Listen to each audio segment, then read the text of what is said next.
This is a story about all of us. Tonight, my message is about power, politics, and prophecy.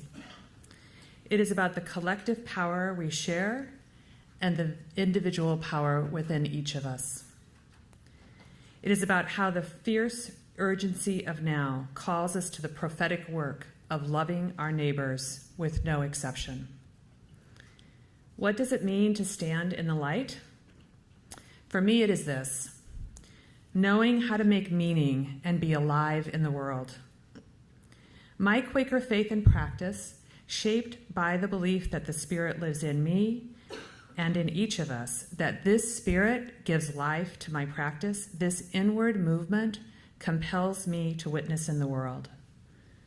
The essence of who we are at FCNL and how we witness in the world is grounded in the faith and practice of the Religious Society of Friends.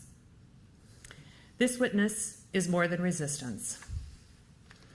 It is about being present with the prophetic vision of justice, grounded in love.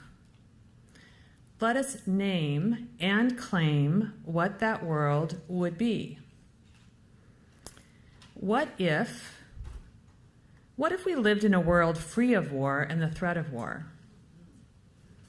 What if we lived in a society with equity and justice for all? What if we lived in communities where every person's potential was fulfilled and we lived on an earth restored?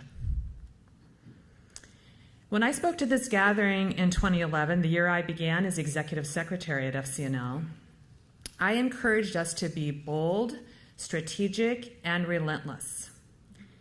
And we have been. For the past 74 years, this organization has been respected on Capitol Hill and by friends and other supporters throughout the country. Shortly after I started at FCNL, the organization was still coming back from the 2008 recession. The General Committee had many aspirations to do more with young adults. The General Committee also took on the risk of purchasing the property adjacent to our office building, not yet knowing that we would create a Quaker Welcome Center there, but knowing the value of growing our presence on Capitol Hill. Indeed, this all precipitated the right time for a Capitol campaign. By seizing these opportunities to be bold in our witness, to build FCNL's presence on Capitol Hill and around the country, here's what we have done. Our staff has almost doubled. We've established a young adult program that brings FCNL to 60 campuses across the country and offers practical lobbying experience to over 500 adults every year. We've launched this remarkable program called the Advocacy Corps, which equips 20 young adults to organize in their local communities over a 10-month period, developing relationships with their members of Congress. We've established a formal summer internship program, strengthened our year-long Young Fellows program, who you will be hearing from tomorrow night. We are becoming a more diverse organization in both our staff and our program work. And we take a broad view of diversity. Certainly ethnic and socioeconomic diversity is important to us, but we also are paying attention to the benefits of having age diversity and theological and political diversity. Moreover, we're striving to garner the benefits of being a more diverse organization by being a more inclusive organization. We have built a network of 80 advocacy teams in 36 states, over 1,000 people who are committed together to build relationships with their members of Congress.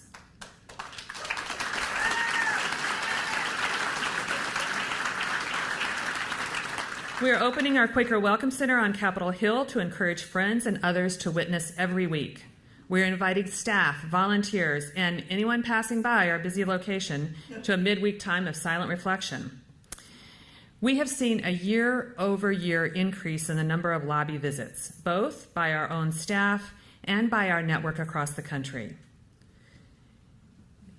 Largely in local offices, building relationships for peace building, for diplomacy, for human rights, healthcare, criminal justice reform, immigration, support for refugees, Native American issues, and for addressing climate change.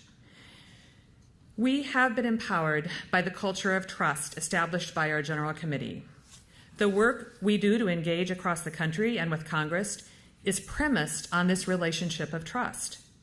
It's the trust that we share common ground and that we can listen and act on truth. This trust, built through the integrity of established relationships over many decades for FCNL, is the living stream of Friends' faithful witness that started many centuries ago. Trust builds community, and this community gives us a standing for faithful and effective advocacy. It gives us a standing to build relationships across the partisan divide on climate change that recognizes we must act, to shepherd the Elie Wiesel Genocide and Atrocities Prevention Act that establishes stronger peace-building programs in our federal government, to lobby last year for an important bill on criminal justice sentencing reform, getting to the cusp of seeing this bill move forward, only to see it set aside in the political tsunami of the 2016 election. But to be persistent in our advocacy for that legislation, which is once again advancing. To press relentlessly against the billions and billions of dollars that this administration and this Congress shovel to the Pentagon, and to share our personal stories about why this is wrong, to allow this one federal agency, the Department of Defense, to spend with impunity. To carry out this David versus Goliath lobby initiative by citizens who are empowered to act in opposition to the glut of lobbyists who spend well over $100 million every year to perpetuate and grow the defense contracts at taxpayers' expense. We are empowered by our faithful witness to protect the expansion of health care through the Affordable Care Act, particularly for people whose incomes are low, people with disabilities, and the elderly, who rely on Medicaid. We've been empowered to stand for religious freedom, for people to worship, live, work, and thrive, whether they are Christian, Jews, Muslim, or Quakers. We welcome refugees and immigrants, recognizing that the unprecedented number of refugees is caused by people fleeing violent conflict and economic hardship. To understand that compassionate and comprehensive immigration reform creates a stronger economy and stronger communities. I am really proud of this work that we have done together during my time leading FCNL and over the 68 years before I arrived here. I'm proud of our staff and the deep commitment of this committee. We work hard and make change. We lead with hope. And I must say I'm ever grateful to my friend Tom Ewell, who told me before I began to work at FCNL, "We're really glad you're here, Diane, and we think you're going to be a really good executive secretary. But you should know that this organization isn't only about you or only about the staff. It's a great staff, and I agree, it is a great staff. It's about the people around the country who created and who continue to sustain FCNL through their actions. It's about our role among friends." I am encouraged every time I think about Tom's counsel, because I know that the weight of this work rests not only on what we do as staff, but on all of us who long for the beloved community and who support this work through the prayers, the good intentions, financial support, and lobbying of people all across the country. So I tell you that this evening, as happy as I am to have all of you here with us at this Quaker Public Policy Institute and annual meeting, as thrilled as I am about the over 200 lobby visits that happened in the last couple of days, and the hundreds of lobby visits we expect that you'll do in the coming months, the state of our society, the condition of our country, the plight of this planet demands that we do more. We cannot be satisfied or rest easily about our successful capital campaign or our growth of advocacy teams. We cannot rest on our 75-year history or Quaker values, or simply on the moral grounding of our successes. We can and we do stand on this firm foundation. But friends, we are operating under governmental power structures in this country and in countries around the world that threaten humanity. People across the globe are being killed in deadly conflict by weapons made in the United States. The U.S. military is fueling the Saudi airplanes that are wreaking the worst humanitarian crisis since World War II in Yemen. Civilians are being killed and starved. What we have known as the existential threat of nuclear war is made more real by the taunting, bullying, and lies of Donald Trump and Kim Jong-un. We are not only negating any movement toward the vision of shared security, our president has slammed the door shut on diplomacy. From decertifying the Iran deal to pulling out of the Paris Climate Accord, our country is walking away from the diligent and demanding labor of diplomacy. As one of the biggest contributors to carbon output in the world, the United States has pulled back on its commitments made to the 190 nations that signed the Paris Climate Accord, and to families and neighborhoods throughout our own country who rely on the protections of the Environmental Protection Agency. At the same time, we have an administration that is radically retrenching through dramatic changes in the federal budget and federal agencies, while pushing for this hugely regressive tax restructure. Our government, for the people, by the people, and of the people, is being twisted to serve a narrow segment of society.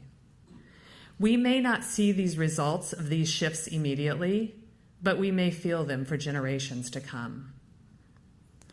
The structural racism built into our public policies over generations that subjugate people with brown or black skin to different standards, whether it's from criminal justice to public education to healthcare to housing policy, is now more overt with brazen demands and displays from white supremacists that are accepted by our president. The grievous acts of white supremacy exhibited in Charlottesville presented a full affront to what many African Americans and people of color have experienced throughout their lives. Behavior that demeans, degrades, and rejects anyone other than white. The fault lines of whiteness that make true equality a lie are deep and touch every one of us. Knowing this, where do we stand? How do we stand in the light? Do we hear the still small voice or roaring outrage? Or perhaps the finely honed love that leads us to act? Are we moving in proximity to the oppression, the conflict, and the injustice? How does each of us show up in this mission of FCNL to live a prophetic Quaker vision for a peaceful, just, and healthy planet through education, lobbying, and grassroots advocacy? And perhaps even more importantly, how do we show up in these words that George Fox spoke so many years ago, to live into the virtue that takes away the occasion for war? When we are touched by the sacred, or the light, or God, or the power that is greater than any one of us, we yearn for wholeness. We find violence intolerable. We are in pain for the earth. We suffer the injustice of people whose dignity has been disregarded and disdained because of their religion, their race, their gender, or their sexual identity. Using our power is not about the politics of partisanship or political parties. It is not about the power of money, of domination, or of empire. It is about the power of people, of human beings.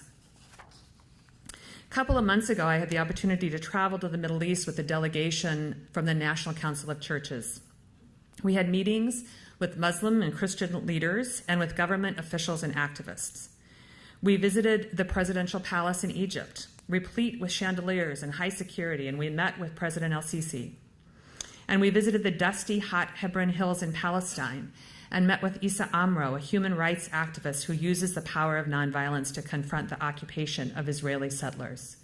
And from the presidential palace to sitting outside and enjoying a Palestinian meal, it was the range of the types of power we might see. The subject of human rights and religious freedom were discussed with everyone. The desire to be recognized and respected as human beings who can live in peace is universal. The other universal message is the hope that we in the United States will recognize that every action our government takes has a corresponding reaction across the globe. For FCNL, the evolution of our direction over the next 5 years began even before the political turmoil of the past year. It began through the commitment we made in the World We Seek Now is the Time Capital campaign to grow our young adult programs, to create a Quaker Welcome Center, to reestablish an endowment for the Friend in Washington program, and for our lobbying. When the Forward Planning Working Group brought its recommendations to this gathering last year, it was the fruit of 9 months of labor that they had done together in 2016 to develop organizational priorities and a mission statement. It was before the seismic shift of our politics was confirmed by the election of Donald Trump to be President of the United States. It turns out that these priorities named by the Forward Planning Working Group were prescient for FCNL. You might even say they were prophetic. Because of the powerful foundation of Friends, because of our Quaker practice of listening to the Spirit, because of the imagination and the efforts of so many of you, I believe in the next 5 years, we can take bold steps to transform national policy discourse and decision-making. We can build political will for legislation and public policy change that reflects our legislative priorities. Our relentless advocacy on Capitol Hill and in congressional districts throughout the country will strengthen constituent voices and offer a compelling narrative for what we value: peace and social justice, empowering civil dialogue for policy changes by Congress. This will require a bigger presence for FCNL in the media, on Capitol Hill, in congressional districts across the country. It will require the vital support of Quakers and of all people who share our vision and mission. We will adapt as we continue to become a more diverse and inclusive organization, increasing representation and meaningful involvement not only of Quakers, but people from many ethnic and socioeconomic backgrounds. We are more powerful through the diversity of our staff and dedicated volunteers. And we can nurture an FCNL culture that recognizes that of God in every person, affirms individual strengths, and cultivates organizational excellence. Advancing effective public policies through federal legislation is the heart of FCNL's mission. Fielding this Capitol Hill lobbying team that brings subject matter expertise and strategic political analytics to our work is essential for the faithful representation of legislative priorities. Relationships with congressional offices and coalition partners matter to the effectiveness of FCNL's work. We've seen the power of constituent advocacy as one of the best ways to influence Congress. Last week, I had the opportunity to attend a Plowshares Fund conference with Anthony and Abigail, where a number of members of Congress spoke.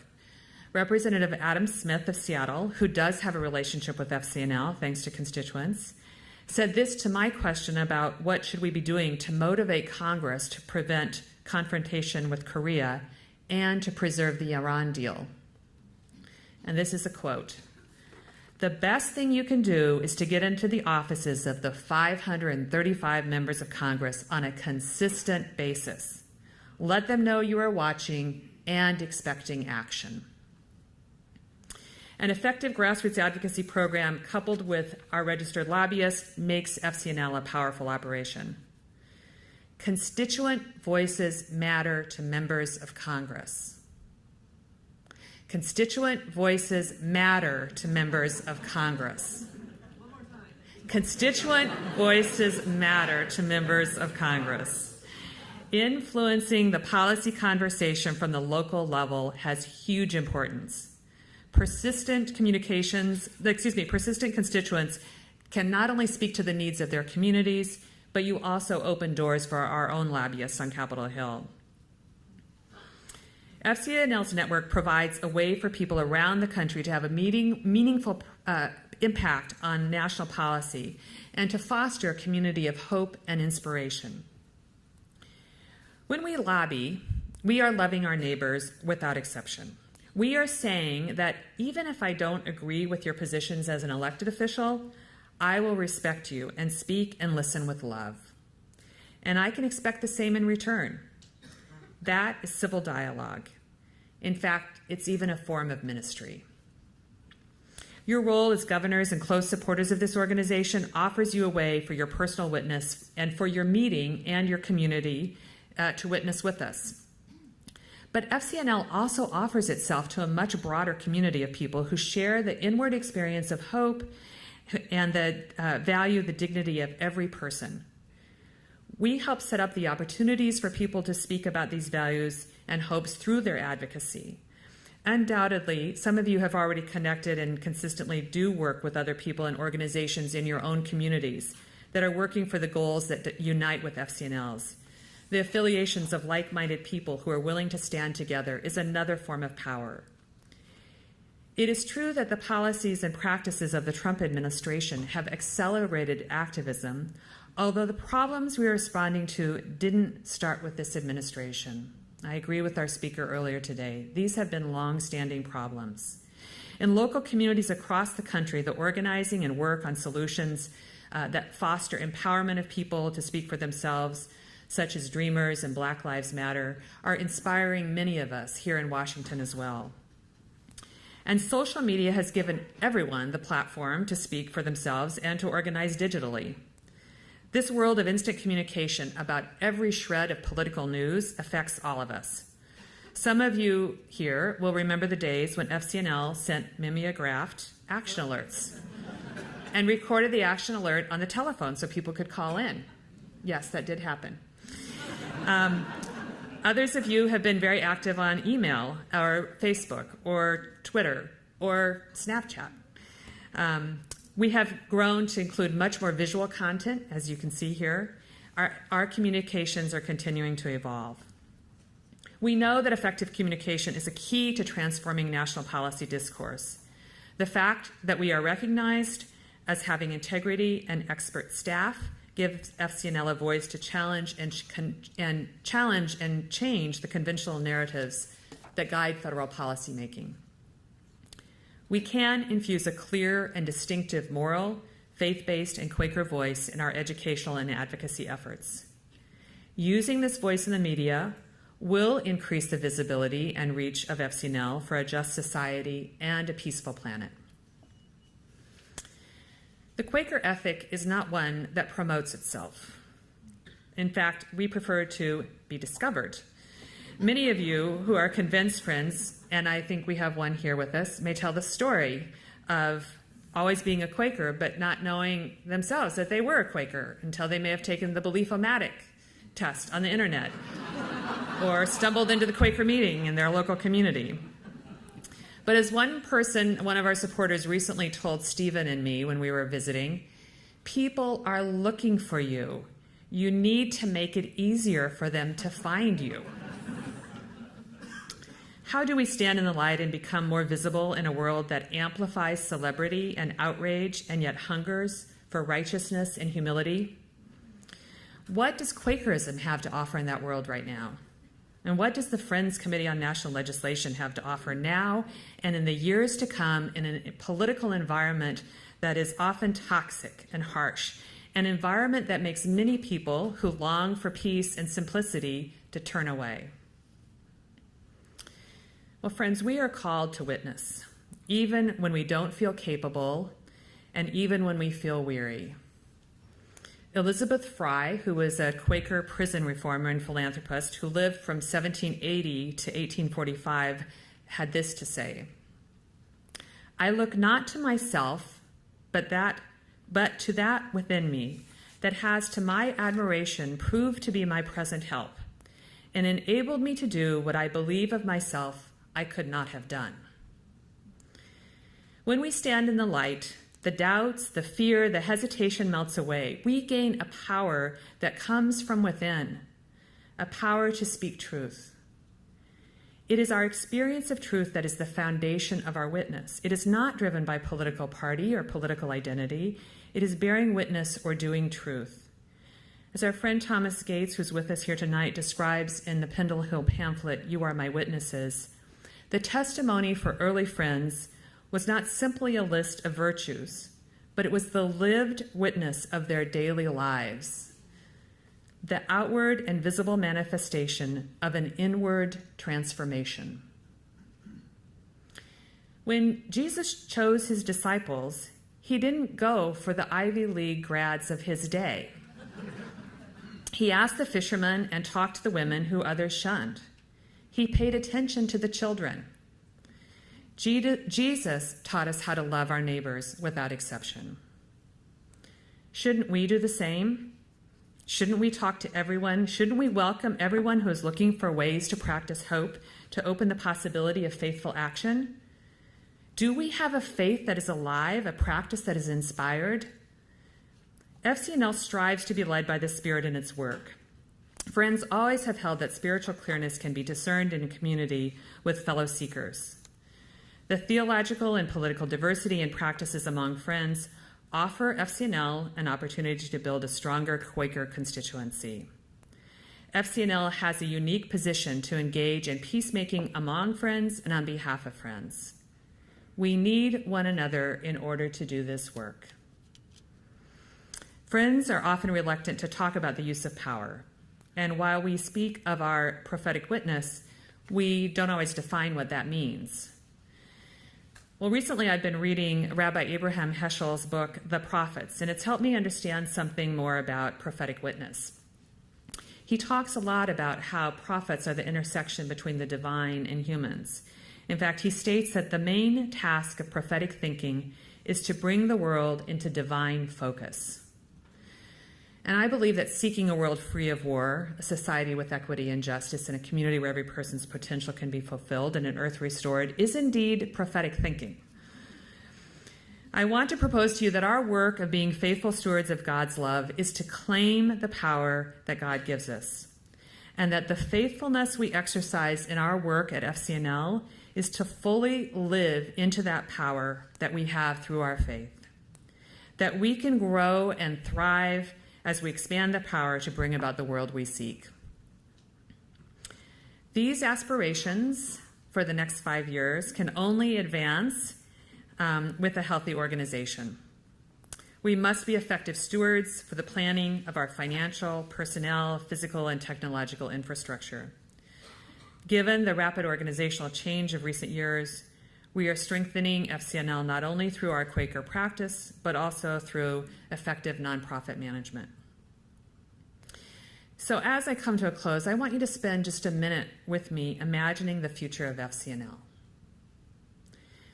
Imagine if we truly claimed the power of standing in the light, responding to the social, political, cultural changes, that is, being open to divine revelation, while holding to the truth that we know, that God's love is not changeable. Imagine if we practiced what Dr. Martin Luther King called dangerous unselfishness.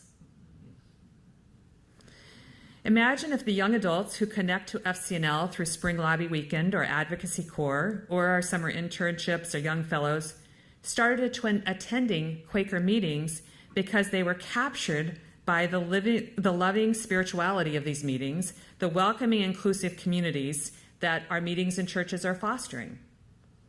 Imagine in the next year, every one of the people in this room, and I'm guessing, I don't think we quite have 425, which was my calculation, but just imagine if 425 people who have been at Quaker Public Policy and annual meeting committed to visiting a district office of your congressional delegation, that is either your 2 senators or your representative, every month. Every month, you're going to go visit a member of Congress. That's over 5,000 lobby visits in the coming year. Imagine that when you return home, that every one of you find 3 other people who will commit to taking action online. You're only asking them to take about 10 minutes worth of time to take action online. That would be 1,275 people for 45 weeks, for a total of 57,375 messages to congressional offices every year.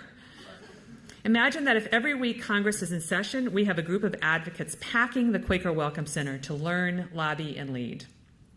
And that we had not 80 advocacy teams in 36 states, but imagine if we had 435 advocacy teams in every one of the congressional districts.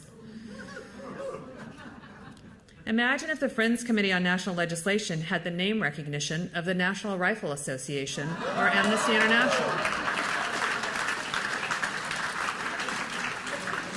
Imagine if all the members of the House Foreign Affairs Committee and the Senate Foreign Relations Committee called on FCNL to help write new legislation that advances peace building, human rights, and diplomacy, that the Republican and Democrat leadership of Congress and the administration figured out that a fair carbon tax is a positive solution to the problem of climate change. Imagine that those iconic words on the Statue of Liberty, "Give me your tired, your poor, your huddled masses yearning to breathe free," actually meant that we welcomed strangers, refugees, and immigrants to our country. Imagine that we practice loving our neighbors every day without exception. We have no small plans for FCNL.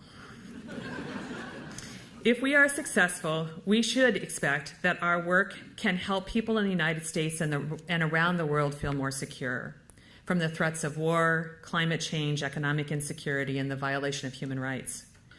And we should expect that the people who work with FCNL will feel hopeful and experience a renewed confidence in our political system's ability to affect positive change in their lives and in the lives of people across the globe. FCNL has a power to influence public policy. In 1974, E. Raymond Wilson, our first executive secretary, wrote a book called Uphill for Peace. And this is what he wrote.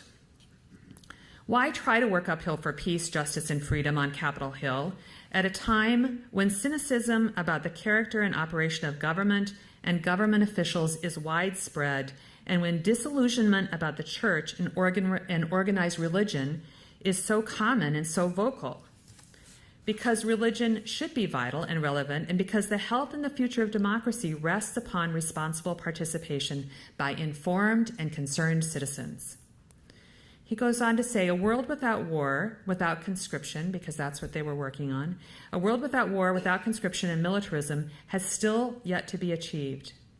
Even in the United States, the price of liberty is still eternal vigilance. The battle for justice is never ending. A world dominated by military, economic, and political power easily forgets fairness and compassion for the disadvantaged and dispossessed at home and abroad. To strive for these and similar goals has been, and parenthetically I will add, will continue to be the role of the Friends Committee on National Legislation. We have done that for 75 years. We are doing it day in and day out through our collective action. So now I'm to the asks. What am I asking of you tonight? Help us grow FCNL's power. First, strengthen our spiritual foundation. Hold us in the light every day. If you are a praying person, please pray for FCNL.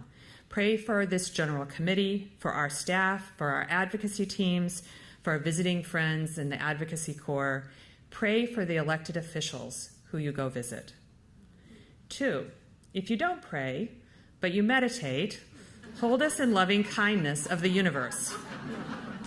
Wrap us in the good intentions for a better world.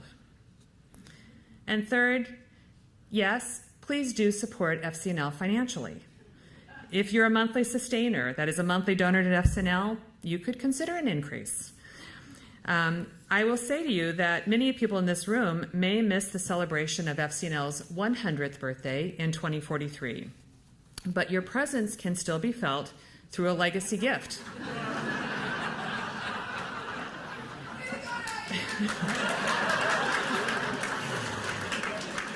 Number 4, recruit new people to join us. Let your lives speak. When people see how you are empowered through this work of lobbying and witnessing on the Hill, they're going to want to join you. They're going to want to come with us. It will attract other people. 5th, and above all, speak truth to power. Speak of your values and the moral underpinning that guides your life. Exercise your heart and soul by creating time in your days and weeks for silent reflection and for being present with people in ways that builds community. Speak truth, act from hope, show love. Together, we can work for the world we imagine.